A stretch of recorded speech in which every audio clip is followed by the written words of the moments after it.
지난 영상에 이어 마이크로소프트 12편 바로 시작하겠습니다.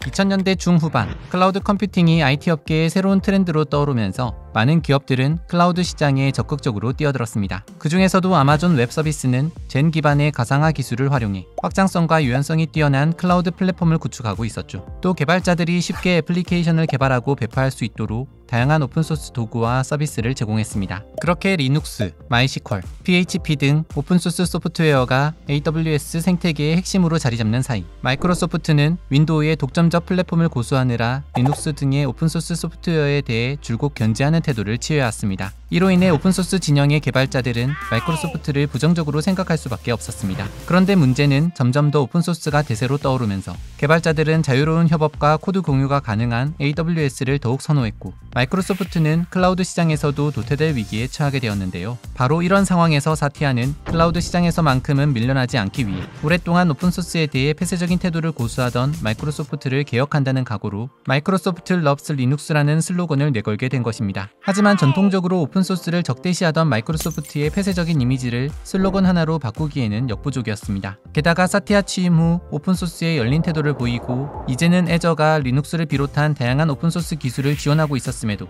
윈도우라는 이름에 가려져 그런 사실을 전혀 알지 못하는 개발자들도 많았습니다. 결국 사티아는 마이크로소프트가 변했다라는 것을 제대로 보여주기 위해 특단의 조치가 필요하다고 생각했습니다. 바로 과감하게 애저에서 윈도우라는 이름을 떼어내고 리브랜딩을 시도한 것이었죠. 이는 단순히 이름만 바꾸는 것이 아니라 마이크로소프트가 더 이상 윈도우에 얽매이지 않고 오픈소스를 포용하는 자세로 변했음을 보여주고자 하는 강한 의지였습니다. 그렇게 마이크로소프트 애저라는 이름으로 재탄생한 애저는 최대한 다양한 운영체제와 개발 언어가 작동할 수 있도록 확장성을 늘리기 위해 최선을 다했습니다. 그러한 노력에 활용점정을 찍은 것이 바로 2018년 6월 세계 최대 오픈소스 플랫폼 깃허브를 인수한 것이었죠. 2천만 명이 넘는 오픈소스 개발자들이 사용하는 플랫폼 깃허브를 인수함으로써 마이크로소프트는 자연스럽게 수많은 오픈소스 개발자들을 애저 생태계로 끌어들일 수 있었습니다. 이에 멈추지 않고 2018년 10월에는 세계적인 오픈소스 특허 커뮤니티 OIN에 합류해 리눅스 등 오픈소스를 위해 특허 6만 개를 무료로 공개하는 등 마이크로소프트는 꾸준히 오픈소스의 진심인 모습을 보여주었습니다. 오픈소스 도입뿐만 아니라 수십억 달러를 들여 세계 곳곳에 데이터 센터를 짓고 전 세계에 클라우드 컴퓨팅 서비스를 제공한 덕분에 애저의 매출은 2014년 약 40억 달러에서 2018년 260억 달러로 크게 성장할 수 있었습니다. 그리고 2014년부터 2017년까지 매년 100% 이상의 높은 성장률을 기록하며 현재는 아마존에 이어 클라우드 컴퓨팅 시장 2위, 포춘지 선정 500대 기업 중 95%가 애저를 사용할 정도로 인기 있는 클라우드 컴퓨팅 서비스가 되었죠. 덕분에 마이크로소프트의 주가도 전 CEO였던 스티브 취임 당시 10년간 40달러대에 머물렀던 수준에서 사티아 취임 후 2018년 100달러를 돌파하면서 사티아의 클라우드 퍼스트 전략이 옳았다는 것이 증명되었습니다. 하지만 애저의 성공은 단순히 사티아의 클라우드 퍼스트 전략만으로 하루아침에 성공한 결과물은 아니었습니다. 클라우드 컴퓨팅 시장이 떠오르던 2000년대 중후반, 마이크로소프트는 이미 큰 실패의 교훈을 얻었는데요. 스마트폰 시장이 급성장하면서 모바일 OS의 중요성이 커졌지만 모바일 OS 시장에 뒤늦게 진입했고,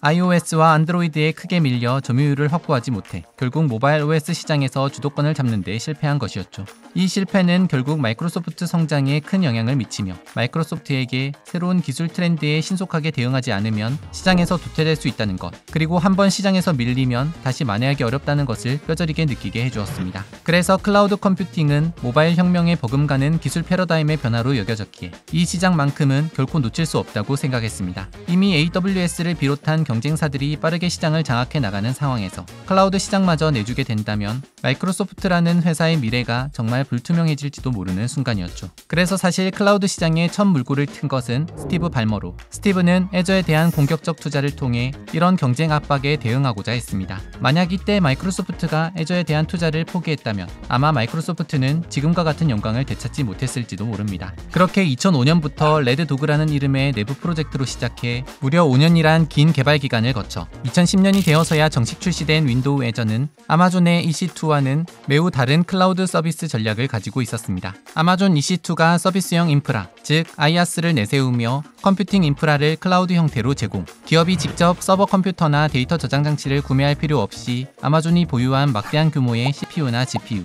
메모리 장치를 대여하고 비용을 지불하는 방식의 클라우드 서비스를 제공했던과는 달리 마이크로소프트의 애저는 서비스형 플랫폼 파스를 내세우며 다양한 개발 도구와 프레임워크가 포함된 소프트웨어 개발 플랫폼을 클라우드 형태로 제공해 개발자들의 생산성을 향상시키는 것을 목표로 했습니다. 둘의 전략이 달랐던 이유는 평상시에 남아도는 컴퓨팅 자원으로 돈을 벌어보기 위해 클라우드 서비스를 시작한 아마존과 달리 마이크로소프트는 윈도우 개발자라는 강력한 생태계 구성원들을 클라우드 플랫폼으로 이동시킨다는 전혀 다른 목표를 가지고 있었기 때문이었습니다. 게다가 IaaS는 이미 아마존이 잘하고 있었기 때문에 차별화된 서비스를 제공해 시장을 공략하겠다는 목적도 있었죠. 하지만 이미 시장은 아마존의 IaaS 클라우드 서비스에 초점이 맞춰져 있었고 당시 기업들도 당장의 컴퓨팅 자원 구입 비용을 절약할 수 있는 아마존 IaaS 클라우드 서비스를 선호했습니다. 마이크로소프트는 공들여 개발한 애저가 시장에서 선택받지 못했지만 포기하지 않고 시장의 니즈를 파악하고 빠르게 대처해 애저에도 IaaS 서비스를 추가하기 시작했는데요. 그러던 2014년 엄청난 양의 데이터를 생산하는 사물인터넷 산업이 발달하면서 클라우드 컴퓨팅에서 빅데이터를 분석,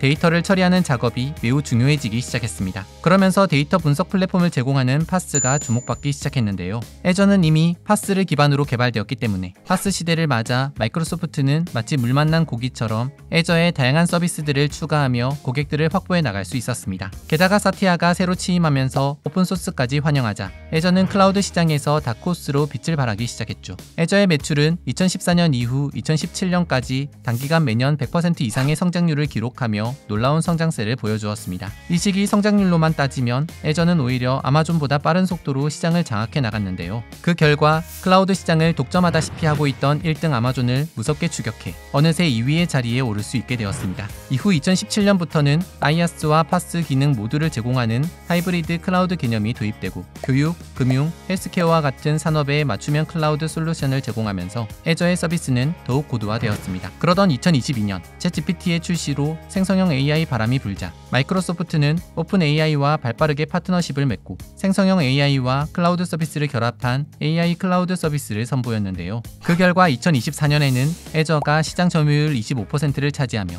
점유율 30%의 아마존을 턱 밑까지 쫓아가는 데 성공하게 됩니다. 그 어느 기업보다 빠르게 변화하는 기술력에 적응하며 대처한 덕분에 후발주자로 시작했던 애저는 아마존의 경쟁자를 넘어 시장 1위를 넘보는 유력한 후보가 되면서 현재 클라우드 시장은 아마존과 마이크로소프트 두 IT 공룡이 치열하게 경쟁하는 구도의 시장이 되었습니다.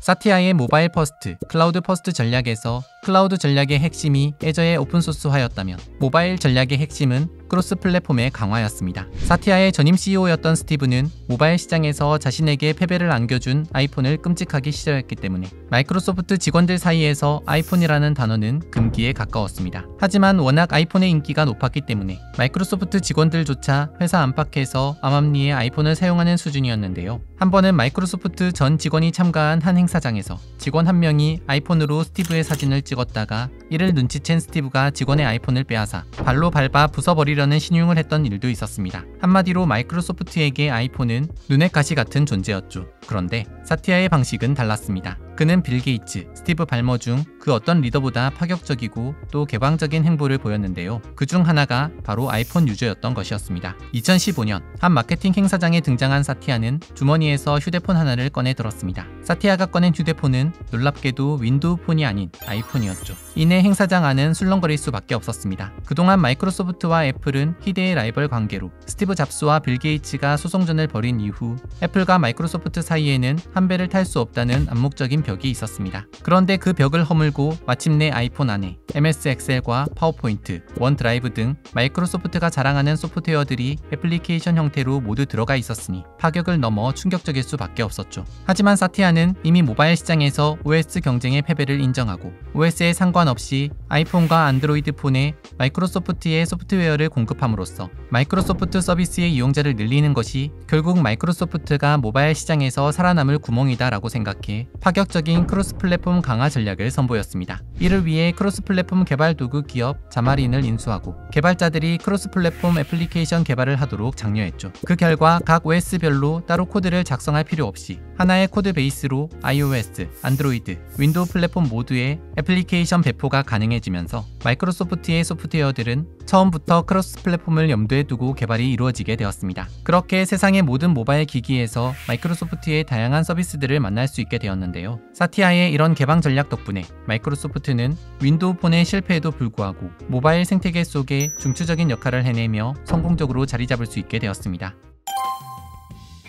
사티아는 취임 이후 꾸준히 마이크로소프트라는 기업이 궁극적으로 추구해야 할 목표에 대해서 강조했습니다. 전 직원에게 이메일을 보내 마이크로소프트의 미션은 지구상의 모든 사람들, 모든 기업들이 더 많은 것을 달성하게끔 만드는 것이라고 말했는데요. 즉, 전 세계인의 생산성을 향상시키는 것을 마이크로소프트가 해야 할 일이라고 생각한 것입니다. 마이크로소프트는 기존에도 엑셀, 워드, 파워포인트 등 다양한 오피스 프로그램을 통해 사무직 근로자들의 생산성을 끌어올리는 역할을 해왔습니다. 그러다 2011년부터는 오피스, 메일, 화상회의 등 다양한 사무용 서비스들을 오피스 365라는 서비스로 묶어 구독 요금제 기반의 클라우드 서비스로 제공하기 시작했는데요. 이후로도 오피스 365의 다양한 협업 도구들을 추가해 나가며 오피스 365 이용자들의 생산성 향상을 더욱 끌어올리기 위해 노력했습니다. 그리고 그 과정에서 마이크로소프트가 개발한 협업 도구의 대명사 팀즈가 등장하게 되죠. 사실 이미 협업 도구 시장에는 슬랙이라는 작지만 강력한 경쟁자가 생산성 플랫폼을 자처하며 막대한 존재감을 보이고 있었는데요. 처음에는 80억 달러나 되는 거금을 들여 슬랙을 인수하려던 마이크로소프트는 전직 그리고 현직 CEO인 사티아와 빌의 강력한 반대에 부딪혀